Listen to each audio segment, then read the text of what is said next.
Mi prometida gastó $30.000 de mi tarjeta sin preguntarme. Cuando la confronté, me dijo que así serían las cosas de ahora en adelante. Así que cancelé la boda.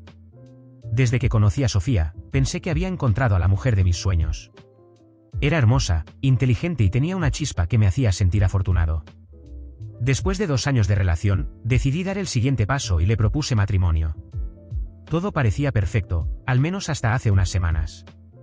Un día, mientras revisaba mis cuentas bancarias, noté un cargo inusualmente alto en mi tarjeta de crédito. Me costó creer lo que veía.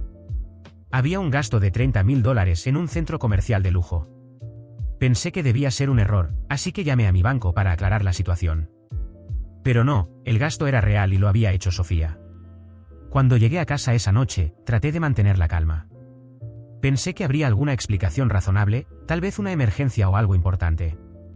Pero cuando le pregunté, ella me respondió con una naturalidad que me dejó helado. Sí, lo usé para comprar algunas cosas para la boda y para mí. No te preocupes, cariño, tenemos suficiente dinero. Mi corazón se detuvo, no podía creer lo que estaba oyendo. Le dije que $30.000 era una cantidad exorbitante y que debería haberme consultado antes de hacer un gasto tan grande.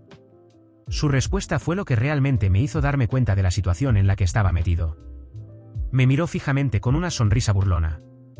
Y así serán las cosas de ahora en adelante, Juan.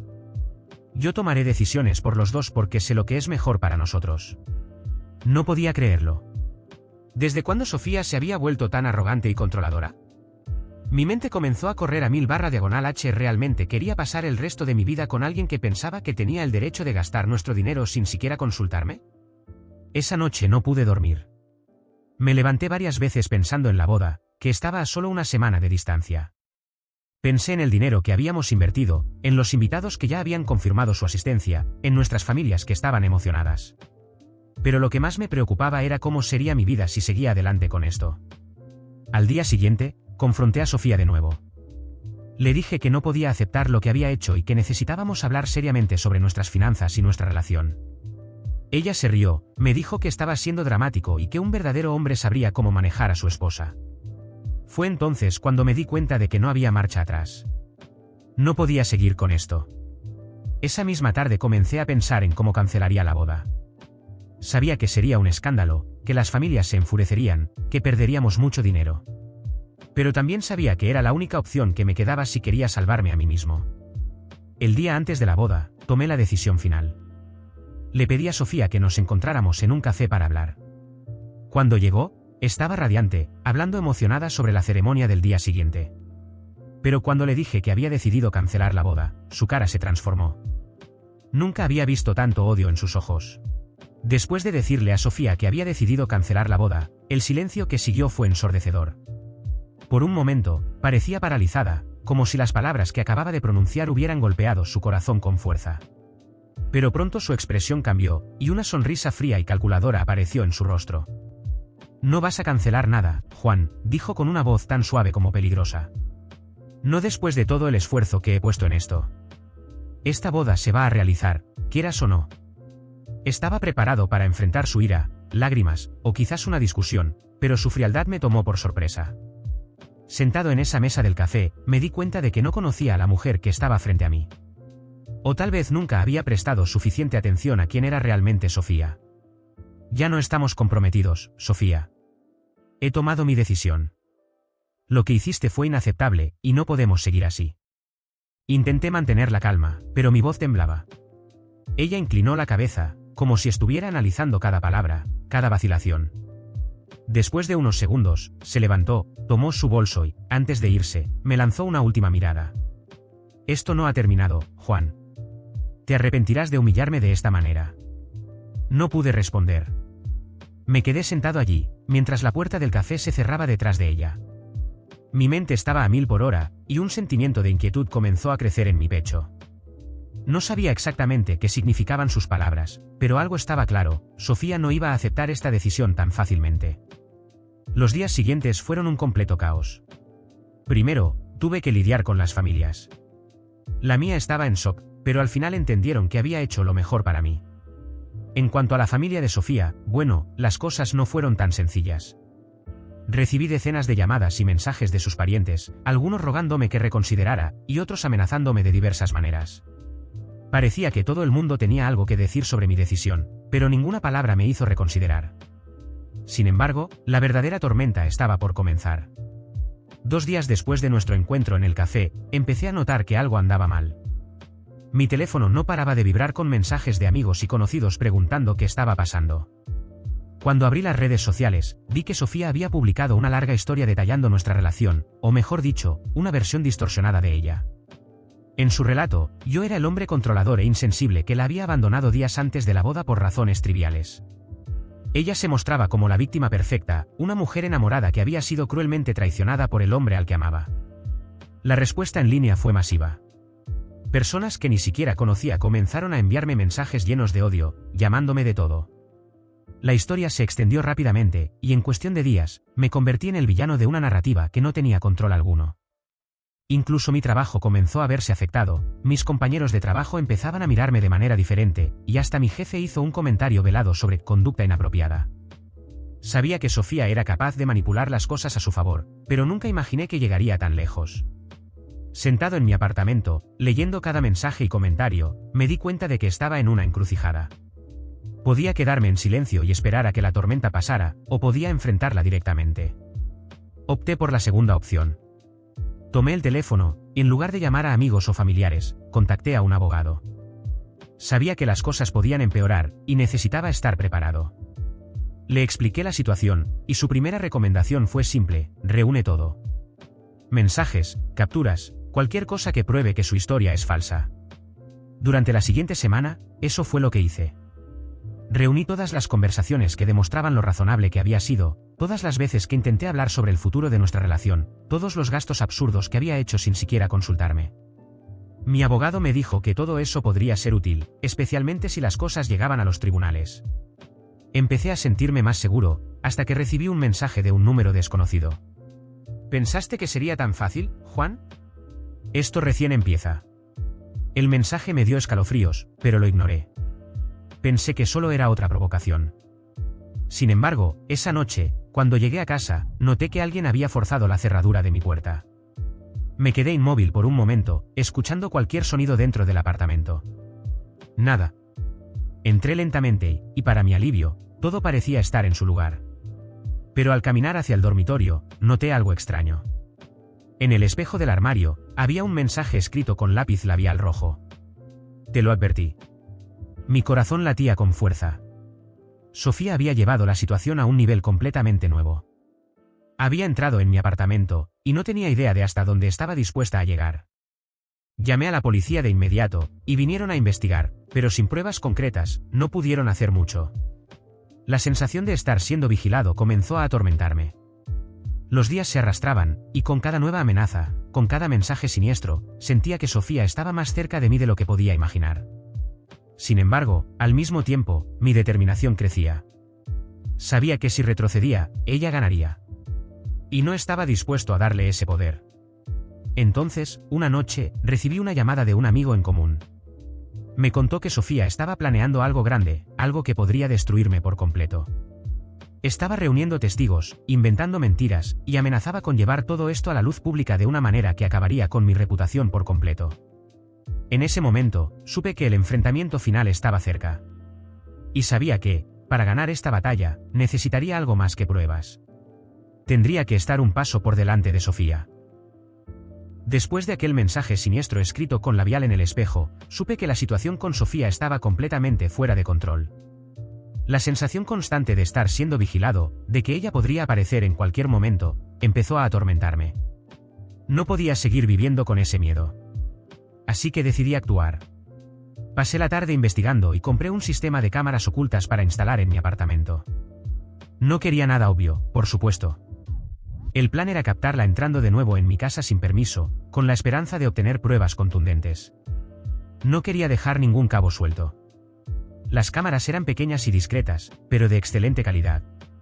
Colocadas en la sala, en el dormitorio, en la cocina y en el pasillo, estaban listas para grabar cualquier cosa. Los primeros días después de la instalación fueron tranquilos. Ningún rastro de Sofía, ni mensajes amenazantes. Pero, al caer la noche del viernes, las cámaras finalmente captaron algo. Cuando llegué a casa después del trabajo, revisé las grabaciones. Ahí estaba ella, Sofía, entrando en mi apartamento mientras yo no estaba. Tenía una expresión perturbadoramente calmada, lo que me hizo sentir un escalofrío. Pensé que quizás solo dejaría otro mensaje amenazante, pero lo que sucedió después me dejó helado. Sofía empezó a destrozar mi apartamento. Derribó sillas, lanzó objetos contra las paredes, rompió la televisión y hasta las ventanas. Cada uno de sus movimientos parecía calculado para causar el mayor daño posible. Y luego hizo algo aún más perturbador. Comenzó a golpearse a sí misma. Sí, ella misma. Se lanzó contra la pared, se dio puñetazos en el rostro y los brazos, todo mientras gritaba frases como «No puedes hacerme esto» y «Te odio». Era espeluznante. Pasó horas destrozando mi casa y lastimándose a propósito. Cuando terminó, se marchó como si nada hubiera pasado, dejando el caos detrás de ella. Me quedé paralizado, observando las grabaciones. Sofía claramente tenía un plan, y yo sabía que su siguiente movimiento sería aún peor. Al día siguiente, sucedió lo que temía. Sofía publicó en todas sus redes sociales una larga declaración, acompañada de fotos en las que aparecía golpeada y mi apartamento destrozado. En su historia, afirmaba que la había agredido durante una discusión sobre la boda cancelada. Las fotos eran impactantes, y sus acusaciones aún más. En cuestión de horas, la historia se volvió viral. Personas que no sabían lo que realmente había pasado comenzaron a atacarme en línea. Me llamaron monstruo, abusador y cosas peores. Pero yo estaba preparado. Tenía las grabaciones. Sofía había hecho todo el trabajo sucio por mí, incriminándose a sí misma. Sabía que todo esto era más grande que simplemente limpiar mi nombre en las redes. Estaba tratando de destruirme, y no me iba a quedar de brazos cruzados. Decidí esperar el momento perfecto. Unos días después, recibí una notificación oficial: Sofía me estaba demandando por agresión. Me hervía la sangre de rabia, pero mantuve la calma. Sabía que esto era exactamente lo que necesitaba. Mi abogado me tranquilizó, y decidimos que lo mejor era no responder de inmediato. Queríamos que el impacto fuera mayor cuando finalmente reveláramos la verdad. Cuando el escándalo alcanzó su punto máximo, decidí que era hora de actuar. Publiqué los vídeos. En los vídeos se veía a Sofía entrando furtivamente en mi apartamento, destrozando todo a su paso, y lo más importante, golpeándose deliberadamente. También publiqué una breve declaración: estas son las imágenes de lo que realmente sucedió. Te estaré esperando en el tribunal, Sofía. En cuestión de horas, la narrativa cambió por completo. El público quedó conmocionado. Las redes sociales, que antes se llenaban de mensajes de odio hacia mí, ahora volvían su furia contra Sofía. La gente no podía creer que alguien pudiera llegar tan lejos para arruinar a otra persona. Mis vídeos también se volvieron virales, superando cualquier cosa que ella hubiera publicado. Al día siguiente, recibí una llamada inesperada del abogado de Sofía. Quería llegar a un acuerdo.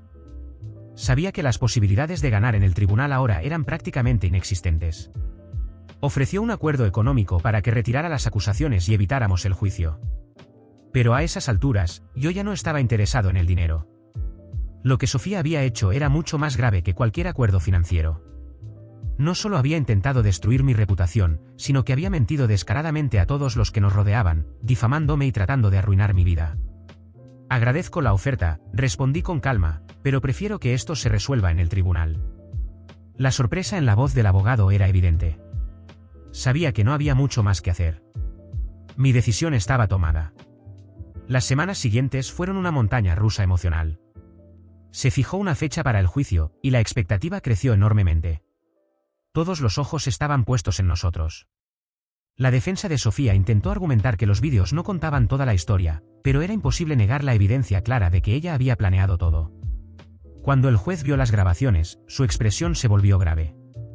La verdad era innegable. Sofía fue expuesta frente a todos, y no solo perdió el caso, sino que fue condenada a pagar por los daños y los costos judiciales. Lo más importante es que su reputación quedó arruinada para siempre. Cuando salí del tribunal ese día, sentí que un enorme peso se había levantado de mis hombros.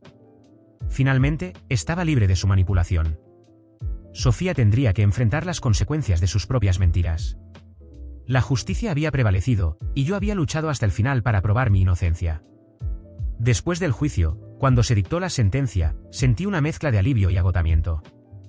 Sofía no solo había perdido el caso, sino que fue condenada a pagar una indemnización considerable, y lo más importante, enfrentaba cargos penales por difamación, falsificación de pruebas y allanamiento de morada. La justicia finalmente había alcanzado a quien intentó destruir mi vida con mentiras y violencia.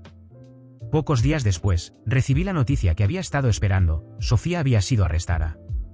La sentencia incluía varios meses de cárcel, una consecuencia inevitable por el nivel de manipulación y daño que intentó causar. A pesar de todo, no pude evitar sentir una mezcla de emociones cuando me enteré. Nunca había querido que las cosas llegaran a este extremo, pero sabía que era lo justo. Sofía había cruzado límites que nunca debió cruzar. La noticia de su arresto no tardó en llegar a su familia. Su reacción, como era de esperarse, fue inmediata y llena de furia. Recibí llamadas y mensajes llenos de reproches, donde me culpaban por todo lo que le había sucedido a Sofía. Estaban indignados, y no los culpaba, después de todo, estaban cegados por el lazo familiar. Pero lo que me sorprendió fue que, después de algunos días, algunos miembros de su familia comenzaron a darme la razón. Un día, el hermano de Sofía me llamó. Al principio, pensé que sería otra llamada llena de odio, pero su tono era diferente. Había pasado del enojo inicial a algo más parecido al reconocimiento. Juan, no puedo decirte que estamos contentos con lo que pasó, comenzó, pero reconozco que Sofía se salió de control. Nunca imaginé que haría algo así, y estoy seguro de que nosotros tampoco lo vimos venir. Solo quiero decir que, aunque esto es doloroso para nosotros, ella fue demasiado lejos, y entiendo por qué hiciste lo que hiciste. Esa conversación fue un giro inesperado. Me sentí comprendido, aunque fuera parcialmente. A lo largo de todo este proceso, había estado enfrentando una ola constante de odio y acusaciones, pero escuchar esas palabras, aunque fueran difíciles de pronunciar, me dieron una sensación de alivio. Sabía que no todos en su familia aceptarían la verdad tan fácilmente, pero el simple hecho de que algunos lo reconocieran era suficiente para mí. Con Sofía en la cárcel y el caso detrás de mí, finalmente sentí que podía respirar de nuevo. Durante meses, mi vida había estado en una espiral de incertidumbre, miedo y ataques constantes. Me habían tratado como un villano, alguien que merecía todo lo que estaba pasando, pero la verdad finalmente había salido a la luz. Ahora, con Sofía enfrentando las consecuencias de sus acciones, me sentía más libre que nunca. Volver a mi rutina diaria fue un proceso lento, pero constante. Empecé a salir más, a reconectar con amigos que se habían distanciado durante todo este caos. Incluso en mi trabajo, las cosas comenzaron a mejorar. Mis compañeros, que al principio me miraban con sospecha, ahora me trataban con respeto y comprensión. Poco a poco, mi vida volvía a ser mía. En esos días, me di cuenta de lo mucho que había cambiado. Este proceso no solo me había fortalecido, sino que también me enseñó a ser más cauteloso, a no confiar ciegamente y, sobre todo, a defenderme cuando fuera necesario. Había pasado por algo que jamás pensé que sucedería, pero salí más fuerte del otro lado. Mientras caminaba por mi apartamento, el cual había logrado reconstruir tras el destrozo que Sofía causó, me sentí increíblemente aliviado. No había más amenazas, ni mensajes de odio. No había más miedo de que alguien entrara a mi casa para hacerme daño. Por primera vez en mucho tiempo, me sentía completamente libre. A medida que el tiempo pasaba, Sofía se fue desvaneciendo de mi vida. Las personas olvidaron el escándalo, las redes sociales se calmaron, y poco a poco, todo volvió a la normalidad. A veces me preguntaba qué sería de ella después de cumplir su condena, pero rápidamente apartaba esos pensamientos. Esa era una historia del pasado. Yo, por fin, estaba mirando hacia adelante. Había recuperado mi vida, mi libertad y mi paz mental. Y lo más importante, había aprendido que nadie tiene el derecho de arrebatarte el control sobre tu propia vida, y que a veces, incluso en medio del caos, la verdad prevalece. Finalmente, estaba en paz.